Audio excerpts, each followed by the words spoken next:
सा है? जोधपुर। और कहाँ के रहने वाले हैं? कहाँ के रहने वाले इसके बाबा? ब्रह्मलोक है ना। परम धाम आसान हो जाएगा आपको याद करना, परम धाम। ठीक है, हम सबके क्या है वे? परम पिता है। आज हम आपको बता रहे, कुछ पूछना है कल के बारे में? क्लियर है? पक्का? तो भगवान निराकार शिव बाबा है। आप तो नहीं कहेंगे नहीं कृष्ण भगवान है, राम भगवान, ये सब देवता है ना, जिनके पास में हमारे जैसा शरीर है, उन्होंने जन्म लिया लेकिन वो पूजे जा रहे हैं, तो वो देवता है। देवी और देवता, देवता और असुर में क्या अंतर है? देवता अच्छे को बोला जाता है, जिसके अंदर अच्छाई भरी है, और असुर कहा जाता है जिसके अंदर बुराई भरी है ना। देवता का हाथ हमेशा देने का है और असुर का हाथ हमेशा छीनने का। लेता भी नहीं, छीनता है ना। बताते हैं, इसके ऊपर मुझे कहानी याद आई कि एक बार सारे असुर मिलकर ब्रह्मा जी के पास पहुंचे। ब्रह्मा जी से ये प्रश्न करा कि हम भी तो आपकी संतान हैं और जो देवता है वो भी आपकी संतान है, फिर आपने दो हाथ क्यों कर रखा? कैसा दो हाथ? भगवान के लिए कहा जा रहा है कि आपने हमारे साथ पक्षपात किया है। बोला कैसे? बोला हम तो जिस भी दरवाजा तो क्या, जिस गली में को भी निकल जाए लोग दूर से लेकर दरवाजा बंद कर लेते हैं, और देवताओं तो खाते भी नहीं है, उनकी मूर्तियों को जबरदस्ती भोग लगाया जाता है। ऐसा क्यों? हमें मांगने से भी नहीं मिलता, हमें छीनना पड़ता है। तो ब्रह्मा जी ने कहा इसका जवाब चाहिए? बोला जवाब तो जरूर चाहिए, इसलिए हम आए। तो कोई एक दिन फिक्स कर दिया कि उस दिन आना, देवताओं को भी बुलाया और असुरों को भी बुलाया, दोनों समय पर उस दिन पहुंच गए। कहा राक्षसों को, असुरों को कि आप सबके लिए 56 प्रकार का भोग तैयार किया जाएगा, जी भर के खाना, उस दिन आना और आपको जवाब भी मिलेगा। उस दिन का इंतजार में 56 प्रकार का भोग याद आ रहा था। सोचो जिसे कभी ना मिलता हो, है ना। तो वो घड़ी आ गई है, पहुंच गए वहाँ। तो ब्रह्मा जी ने कहा आप सबके लिए 56 प्रकार का भोग तैयार है, लेकिन उसके लिए शर्त। बड़ा अजीब सा लगा कि भोग भी लगेगा और शर्त भी है। क्या शर्त है भाई? कहा आप सबके, देवताओं के भी और असुरों के, सबके दो हाथ सीधा करके खपच्छ बांधी जाए। ठीक है? अब असुर आने में दिमाग और मान लिए, हाथ बांध दिए, देवताओं के भी ऐसे खरपच्ची सीधे और भोजन की थाली तैयार। भक्ति बैठ गई एक तरफ में। आप सोचो भोजन खाने के लिए तो हाथ मोड़ना पड़ेगा ना, लेकिन हाथ क्या कर दिए? सीधे कर दिए। बेचारे पर इतना अच्छा भोजन देख के क्या आ रहा होगा सोचो, है ना। कैसे वो खाए, अब हाथ तो मोड़ नहीं रहा, तो ऐसे मुंह पर डाल रहे, कुछ कहाँ गिर रहा है, कुछ कपड़े वपड़े सब गिलस के कि ये गिलस के खड़े होकर चिल्लाने लगे ब्रह्मा जी के ऊपर कि हमारे साथ इज्जत का काम है, बेइज्जती करी हमारी बुला के यहाँ, सच को ना कहते तो बोले भोजन की और हाथ भी बांधते हैं, ये कहाँ का न्याय है। ब्रह्मा जी मुस्कुराते रहे, वो बोलता ब्रह्मा जी ने कहा देखो आपके बोले ना हाथ बांधे, हाथ तो देवताओं के भी बांध रहे, वो तो भी चिल्ला रहे, वो भी तो खा रही है। तो असुर का दिमाग किसमें था? भोजन में से, और चीजों में नहीं। लेकिन देवता है तो समझदार थे, बड़े हाथ मोड़ ही तो नहीं सकता, सीधा बुझा सकता है।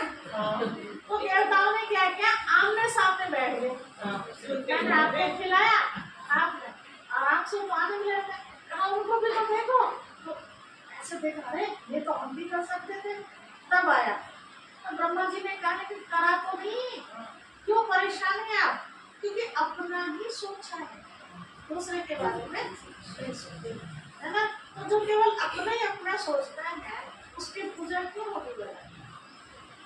पूजा किसकी होगी तो किसी को कुछ सुख देगा, किसी के बारे में उन्नति के बारे में सोचेगा, है ना। तो देवता में और असुर में यही होगा। यहाँ भी हम देखते हैं आज की दुनिया में जो किसी का भला करता है तो लोगों का सहन करता है ना, तो उसे क्या कहते हैं, ये तो सचमुच देवता है ना। और जो हम मचा के रखते तो क्या कहते हैं, तो पता नहीं शैतान कहाँ से पैदा हो गया। और तब जिसको हमने देवता कहा से कोई चार हाथ तो नहीं लगे ना, जिसको हमने शैतान कहा उसका कोई सीख नहीं मिली, लेकिन उसके कर्मों से पता चला कि किस तरह से आत्मा है, तो देव आत्मा है, असुर की आत्मा। तो आज हम आपको बता रहे हैं परमात्मा पिता करते क्या है। हर एक के कर्तव्य होते हैं ना, कोई डॉक्टर है, कोई किसान है ना, कोई टेलर है, कोई कुछ है कुछ। ऐसे परमात्मा पिता का भी तो कोई काम होगा। क्या करते हैं, क्या बताएंगे, क्या करते हैं, सबका ध्यान करते हैं, सबका कोई दुखी है, कोई सुखी है, सबके ध्यान करके किसी का ऐसे अगर देखा जाए तो दुनिया में आमतौर पर ये भाषा बोलते हैं कि जो कुछ भी हो रहा है सब वही कर रहा है ना, उसके हुक्म के बिना तो पत्ता भी नहीं। ऐसे मानते हैं किसी के यहाँ चोरी होगी तो भी क्या कहते हैं, भगवान की ऐसी मर्जी। किसी के यहाँ किसी ने शरीर छोड़ दिया, भगवान की ऐसी इच्छा है ना। अब बताओ, शरीर छोड़ना, चोरी होना या किसी का खून हो जाना और कोई नुकसान हो जाना, सब उसी की मर्जी के बिना तो कुछ भी नहीं होता। तो ये सही बात है। कोई पिता अपने बच्चे के यहाँ चोरी कराएगा, कितना भी नालायक बच्चा क्यों ना हो, है ना।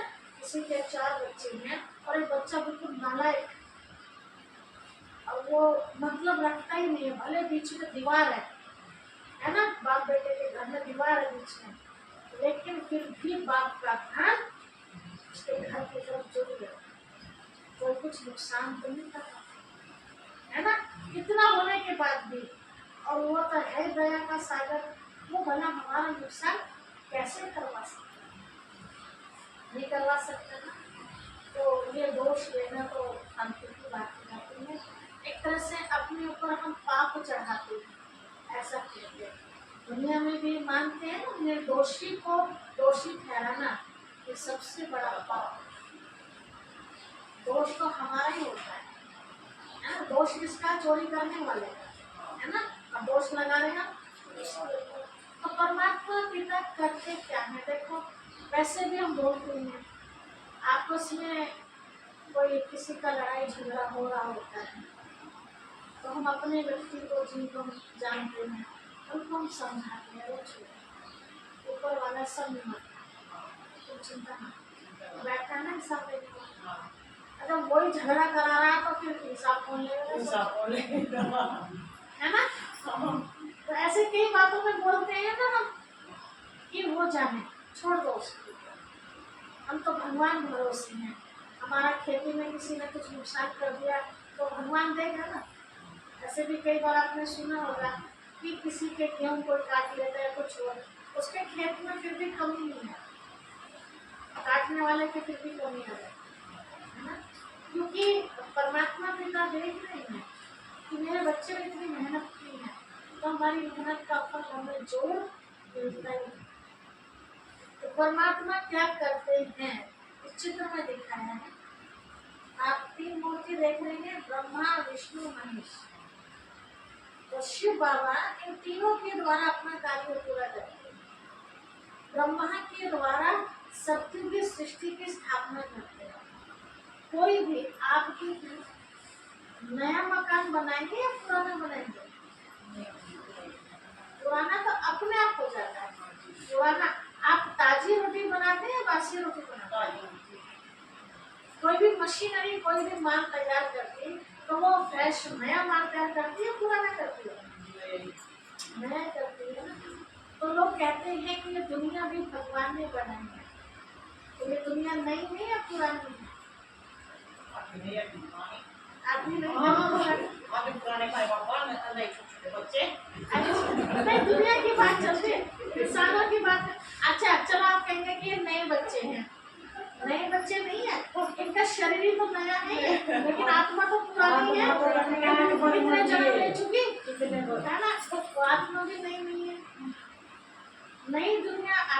स्वर्ग, पुरानी दुनिया अर्थात कलयुग।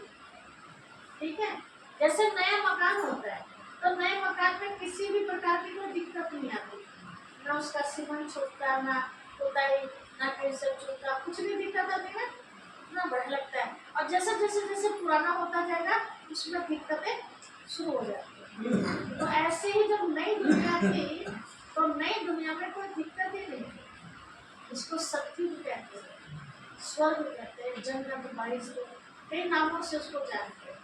तो वो स्वर्ग कहाँ था? आसमान में नहीं था, स्वर्ग नहीं था। आज भी कई परिवारों में आप देखते हैं बहुत प्यार होता है ना, वो मतभेद नहीं होता है। तो क्या कहते हैं, अरे यहाँ तो स्वर्ग लगा हुआ है, सही है ना, भले वो झोपड़ी में रह रहे लेकिन वहाँ में बहुत आनंद मिलता है, तो वो स्वर्ग लगता है। महलों में रह रहे हैं लेकिन प्यार नहीं आपस में, एक दूसरे का मुँह देखने को तैयार नहीं, तो उसे क्या कहेंगे, नर्क कहेंगे, है ना, जहाँ ऐसा लगता है भाग रो ना, मन ही नहीं करता ना। तो जब स्वर्ग थी या धरती तो कितना प्यार था आपस में। इसी भारत की महिमा है, इतिहास में पढ़ा होगा, तो सोने की चिड़िया कहलाता है भारत, है ना, गीत भी है ना, जहाँ डाल डाल कर सोने की चिड़िया करती बसेगा, वो भारत देश है मेरा। ऐसे कई सारे गीत बने हमारे भारत देश के ऊपर। ये भारत देश ही ऐसा था जहाँ शेर और गाय के घाट पर पानी पिया करते, जहाँ आपस में कोई मतभेद नहीं, जहाँ एक धर्म, एक राज्य, एक भाषा, एक कुल, एक मत, सब कुछ एक था। और आज सब कुछ अनेकता में परिवर्तित है। कहाँ शेर और गाय की बात, यहाँ भाई भाई के घर का पानी पीना पसंद नहीं। कितने परिवारों में देखा हुआ है ना, जरा से बंटवारे में भी जरा सा भी ऊपर नीचे हो जाए तो गोलियां चल जाती है, गर्दन काट देते भाई, सभी भाई की गर्दन काट देते, तो उसे क्या कहते हैं, खोल कर ली। तो शिव बाबा कौन सी दुनिया बनाएगा? ऐसी दुनिया जहाँ सबके मन में कि भगवान उठा ले, बस अब आगे जीने की इच्छा नहीं है। जिनके साथ घटना होती है उनको कैसा लगता होगा, विचार आगे जीने की इच्छा होती है, नहीं होती ना। तो शिव बाबा वो दुनिया स्थापन करते हैं जहाँ किसी तरह की हमें कोई दिक्कत ही नहीं है, वहाँ कभी हम बीमार भी नहीं होते। वो ऐसी दुनिया होगी जहाँ कोर्ट कचहरी नहीं होगी, मतभेद नहीं होगा तो लड़ाई झगड़ा नहीं होगा, जब लड़ाई झगड़ा नहीं होगा तो कोर्ट कचहरी पुलिस थाने होंगे, तो कभी बीमार नहीं होंगे तो डॉक्टर, हॉस्पिटल, मेडिकल स्टोर होंगे, उसके कितनी कंपनियां वहाँ नहीं होंगी, दवाई की कंपनी नहीं होगी, आपको ऐसी बहुत सारी चीजें नहीं होंगी, कोई भी आसुरी चीज वहाँ नहीं होगी, दारू के ठेके फैक्ट्री होगी वहाँ, बीड़ी सिगरेट तम्बाकू में होंगे नहीं होंगे, तो इसलिए बहुत कम लोग हैं वहाँ। वहाँ की जो जनसंख्या है केवल 9 लाख की है, तो भगवान ने ये दुनिया बनाई थी केवल 9 लाख थे, सारे देवी देवता आपस में प्यार मोहब्बत है। धीरे धीरे धीरे ये दुनिया आगे बढ़ती गई, जनसंख्या और चेंजिंग आती गई। तो उस दुनिया की स्थापना शिव बाबा ने ब्रह्मा बाबा के द्वारा की। अब ये ब्रह्मा बाबा कौन है ये बताना है थोड़ा सा। देखिए कल हमने आपको बताया था कि शिव बाबा जन्म मरण से न्यारी है। अब वो बोलेंगे कैसे, ज्ञान देंगे तो मुख चाहिए ना बोलने के लिए, तो किसी के शरीर में आते। गीता में भी आपने सुना होगा, गीता में कहा मैं अधर्म के समय आता, मैं साधारण बूढ़े व्रत करने आता हूँ, मुझे औरतों में कोई और कोई में भी कोई पहचानते हैं, बहुत मत लोग मुझे नहीं पहचानते। तो गीता के बात, तो साधारण बूढ़ा व्रत में कौन सा, ये आप देखते हैं ब्रह्मा जी का। अब आप कहेंगे ब्रह्मा जी को तो 3 मुख दिखाए है ना, लंबी दाढ़ी दिखाई है, कहीं 4 मुख भी दिखाए, कहीं 5 मुख भी दिखाए। तो इसके पीछे भी आध्यात्मिक रहस्य है। यहाँ 1 मुख दिखाया, 2 हाथ दिखाया, तो 4 हाथ दिखाए, कमल के फूल पर दिखाया। तो इसके पीछे का राज है। देखो परमात्मा पिता जब इनके शरीर में आते हैं, कौन है, 1876 में इनका जन्म हुआ। ये हमारे जैसे मानव जीवन 1876 में इनका जन्म हुआ ब्राह्मण परिवार में। बचपन से ही बहुत पूजा पाठ किया करते थे, भगवान की बड़ी खोज थी। तो छोटे वन में ही उन्होंने गुरु अपना लिया। भगवान को ढूंढते ढूंढते, बड़ी लंबी कहानी है, ढूंढते ढूंढते गुरु किया, उससे संतुष्ट नहीं हुई, दूसरे तीसरा ऐसे करके 12 गुरु किए उन्होंने। यहाँ कुछ पल्ले नहीं पड़ा, चलो दूसरे के पास, हो सके वहाँ मिल जाए भगवान, हो सके वहाँ मिल जाए। ऐसे 60 वर्ष की उम्र हो गई, भगवान को ढूंढते, भगवान नहीं मिले। आखिर में फिर खुद भगवान ने ही आकर के इनको अपना परिचय दिया कि मैं यहाँ हूँ, मेरा रूप ये है। अब दुनिया को संदेश देना है तो मुझे तुम्हारा माध्यम चाहिए। ऐसे प्रवेश नहीं किया, पहले बातचीत की, जैसे ध्यान में जाते हैं ना, ऐसे बातचीत की, बताया कि तुम एक आत्मा हो। जो आपको 2 दिन से पाठ पढ़ाया जाता है ना, तो पाठ पहले इनको दिया कि तुम एक आत्मा हो, मैं तुम्हारा पिता परमात्मा हूँ, मैं परम धाम से आया हूँ, मैं निराकार हूँ, तुम मुझे शिवलिंग के रूप में पूजते हो मंदिर में। ये सारा इनको समझाया और कहा तुम्हारे तन में प्रवेश करके यहाँ बैठ के तुम्हारे मुख से जो मैं ज्ञान दूंगा, उस ज्ञान को जो लोग जीवन में उतारेंगे तो उनके जीवन में परिवर्तन होगा, बुराइयां खत्म होकर अच्छाई आएंगी, तो वही मनुष्य से देवता बन जाएंगे। देवता मतलब 4 हाथ वाले हैं, 2 हाथ वाले, लेकिन अच्छाइयों से बढ़ जाएंगे। तो उनका जो अगला जन्म होगा वो सत्य की दुनिया में होगा, कलयुग में नहीं, सत्य में होगा। ठीक है, तो इस तरह से शिव बाबा ब्रह्मा के द्वारा, अब इनको प्यार से उम्र के हिसाब से क्या है, नाम थोड़ी ना लेते, बाबा जैसे बाबू जी लेते हैं, ऐसे शिव बाबा ने ब्रह्मा बाबा के तन के द्वारा जो आपको बातें मिल रही है ना, ये ज्ञान शिव बाबा का है। कोई शास्त्रों में ये ज्ञान नहीं है। आप कोई भी शास्त्र उठा कर देखिए, अगर आपको ऐसी बातें नहीं करेंगे नहीं मिलेगी। तो ये किसका ज्ञान है, शिव बाबा का देते हैं। तो ब्रह्मा के द्वारा नई दुनिया की स्थापना और शंकर जी के द्वारा पुरानी दुनिया का विनाश। पुरानी दुनिया मतलब जो कहा ना गीता में कि मैं अधर्म का नाश करके एक सत्य धर्म की स्थापना करता हूँ। तो अधर्म का नाश शंकर जी के द्वारा। अब शंकर जी के द्वारा कैसे करते हैं, देखिए शंकर जी कोई ऐसे नहीं है जो आप देख रहे हैं तस्वीर में निर्वस्त्रधारी थे, तपस्या पहाड़ों पर करते थे। ऐसा हम जब सब तपस्या करते हैं, तपस्या मतलब अपने आप को तपाना, अर्थात अपने आप को बुराइयों से हटा के, तपना ही होता है ना। जैसे रसगुल्ला रखा है, मुझे नहीं खाना है, डॉक्टर ने मना कर दिया, जी तो बहुत कर रहा है लेकिन डॉक्टर ने मना कर दिया, तो मैं उसे ना खाऊं, तो यही तो तपस्या है ना। जो काम करने में हमें कठिनाई हो रही है उसको तपस्या है। जैसे आपने मकान बनाया तो ऐसे बन गया, मेहनत का ही दूसरा नाम तपस्या होता है। तो बहुत तपस्या करनी पड़े, मतलब बहुत मेहनत करनी पड़े, है ना। तो हम सब जो ध्यान लगाते हैं शिव बाबा का, तो हमारे अंदर जो पाप है वो खत्म होता है। जब पाप खत्म होता है ना तो पापी भी खत्म हो जाते है ना। दुनिया में भी कहा जाता है कि पापी से घृणा न करो, पाप से घृणा है ना। तो पापी खत्म अर्थात बुरे विचार खत्म, तो वो क्या बन गए फिर, अच्छे बन गए होते हैं ना, देवात्मा बन गए।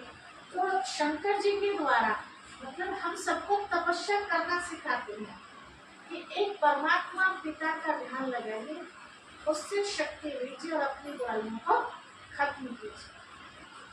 बुराइयां खत्म अर्थात अधर्म खत्म।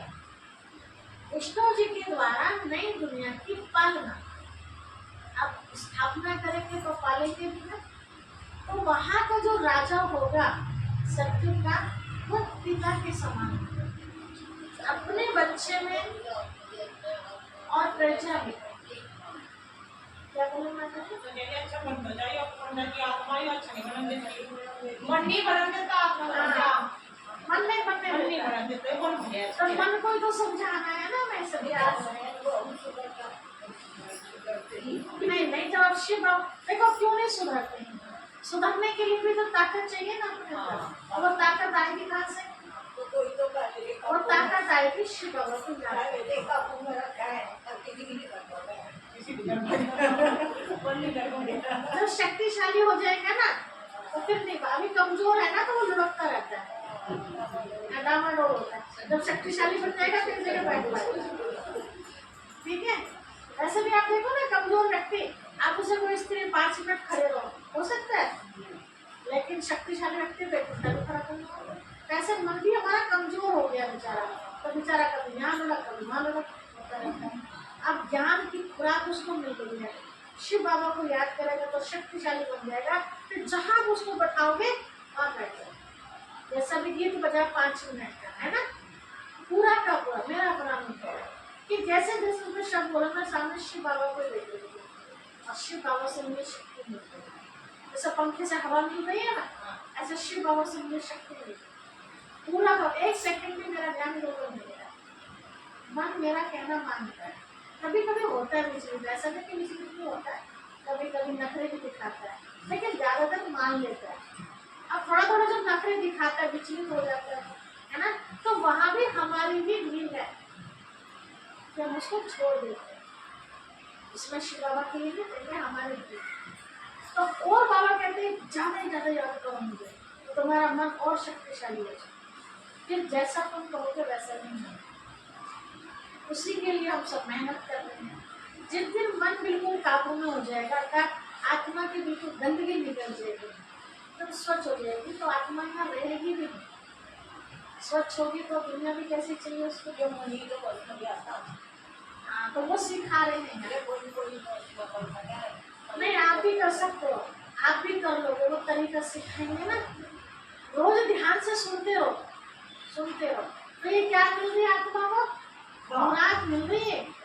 रोटी खाई थी सवेरे, बढ़ती खाई थी, अच्छा बढ़ती है, कुछ तो खाया होगा, दूध पानी चाय कुछ तो लिया है ना शरीर को चलाने के लिए।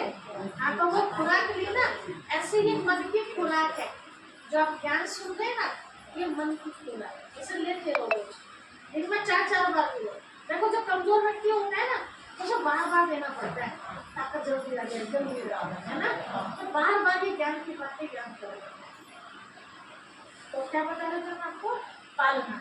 सत्यों का जो राजा होगा वो पिता समान होगा, कोई मतभेद नहीं होगा। महाभारत में भी आपने देखा होगा स्टार्टिंग में दुष्यंत के और राजा जो दिखाई गए थोड़ी सी व्यक्ति, उन्होंने कभी अपने पुत्र को राजा नहीं बनाया, है ना? नहीं बना, क्यों नहीं बनाया? क्योंकि लायक नहीं था, इसीलिए उन्होंने प्रजा में से देखा वो लायक है उसको।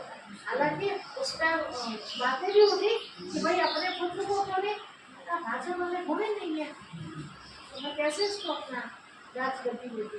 तो ये सत्युग में था ऐसा, देखते कौन लाया। अब तो बेटा पाठ दत्ता बन मैं तो बनाया तो ये स्थापना का, विनाश का और पालना का कार्य परमात्मा पिता है। तो स्थापना किसकी? अच्छी दुनिया की। विनाश किसका? बुरी दुनिया का। अच्छी दुनिया का देखो, कहा जाता है कि धरती मनुष्य के बोझ से भारी नहीं है, मनुष्य के अंदर जो पाप आ गया है उससे भारी है। तो उन पापों का विनाश शंकर के द्वारा, ना कि मनुष्य का विनाश। मनुष्य के अंदर जो बुरे है ना उसका विनाश।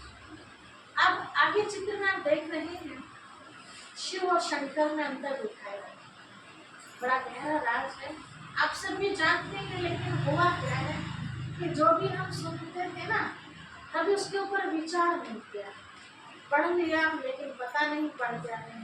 तोते की तरह, तोते के लिए बताते हैं ना, एक बार तोते को किसी ने पाठ पढ़ाया, उसका नाम रखा गंगाराम, और गंगाराम को पाठ पढ़ाया गंगाराम।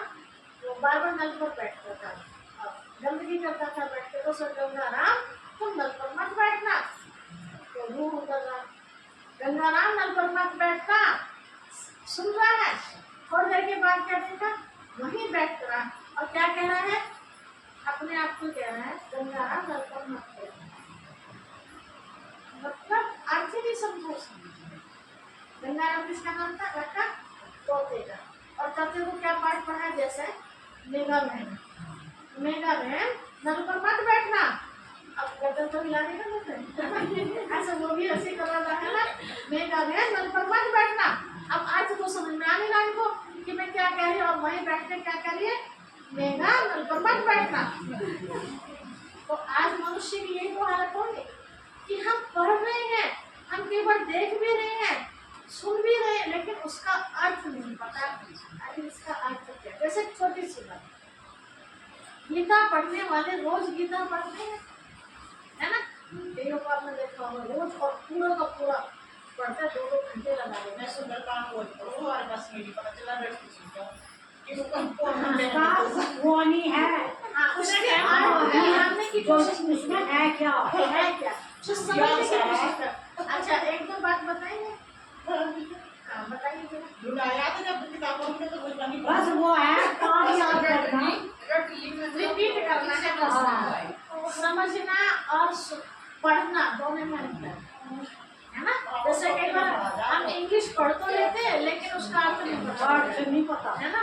तो यहाँ शिव बाबा हमें सब अर्थ सहित बताते हैं। तो शिव और शंकर, है ना, जैसे उस दिन हमारी अनु बहन भी बता रही थी, थोड़ा सा बताया था ना, कि एक बाप और बच्चा है। देखिए मोटे रूप से भी हम देखिए शंकर जी को जो है तपस्या करते हुए दिखा है ना, उन्होंने एक जाप दिया ओम नमः शिवाय। और शिव बाबा को जो दिखा वो पिंडी के रूप में दिखा है। पिंडी में भी आप 3 लकीरें देख रहे हैं, उसमें एक लाल दिखा है जो कि, है ना, शिव बाबा बिल्कुल वो लाल जैसा। इतना बड़ा जो रूप है वो तो पूजा के लिए है, तो जल चढ़ाना ये सब बड़ों ने जिसने भी किए चीजें। अब शंकर जी तपस्या कर रहे हैं, ध्यान लगा रहे हैं, तो क्या अपना ध्यान लगा रहे हैं, अरे दोनों एक ही है, अपना ध्यान तो नहीं, और अपने से छोटे का भी नहीं रहेगा, ध्यान अपने से बढ़ेगा। और ये भी आपने देखा है कि शंकर जी के आगे शिवलिंग दिखाते हैं, है ना। वैसे भी हम भी ध्यान लगाते हैं तो उनकी मूर्ति आती है हमारे सामने, उनका ध्यान लगाते हैं। तो शंकर जी किसका ध्यान लगा रहे हैं, किसी और की मूर्ति की दिखाई, शिव बाबा की दिखाई। तो शंकर जो है पुजारी है और शिव बाबा पूज्य। पूज्य मतलब किसी की पूजा नहीं करते। तो पार्वती की साथ शंकर की साथ भी थी। हाँ, अब पार्वती कौन है, ये गहरा राज है, थोड़ा सा बाद में पढ़ते हैं। पार्वती वास्तव में आत्मा है और शिव परमात्मा। पार्वती की शादी शंकर जी से नहीं हुई थी, शिव जी से हुई। अब शिव जी को कैसे है, पिंडी है ना, हाँ। अब लोगों ने दोनों को एक कर दिया, इसलिए फिर वो शंकर जी को दिखा दिया, समझ में। दोनों को एक करने के कारण शंकर जी को दिखा दिया। बारात लेके गए थे, लंबी कहानी दिखाई, है ना। तो वास्तव में पार्वती कौन है और शिव जी कौन है, तो पार्वती है आत्मा और शिव बाबा परमात्मा है। ये आपको थोड़ा बाद में समझ में आएगा, इस चीज को समझ लोगे ना। जैसे सीता राम, अब सीता कौन है, राम कौन है, सीता हम आत्मा ही। तो देखा ना, रावण ने अपनी कैद में रखा था सीता को चुरा के। बड़े गहरे राज सारे मिलेंगे आपको आज, है ना, लेकिन टाइम से। अगर अभी बीच में खोलूंगे तो ये बात रह जाएगा, उलझन हो जाएगा। अब ये सारी ना लिखना तो आता है ना, सारी पॉइंटें लिख क्या, मैं ये भी पूछना, ये भी पूछना, ये भी, सबका जवाब मिलेगा। के पापा ने जब शंकर और शिव जब उनकी शादी पार्वती से जैसे हुई, ऊपर आप कैसे चली, बिल्कुल तो शिव पुराण में लिखा हुआ। हाँ बिल्कुल लिखा हुआ है। तो इस चीज को हम क्लियर कर लेंगे ना, तब वो चीज समझ लेंगे। तो शंकर जी रचना है और शिव रचयिता है, मतलब बाप बच्चा। शंकर जी को हम देखो नॉर्मली किसी से भी पूछा जाए कि भगवान जी कहाँ रहते हैं, किसी बच्चे से भी आप पूछो कि भगवान जी कहाँ रहते हैं, तो क्या जवाब मिलता है, एक बार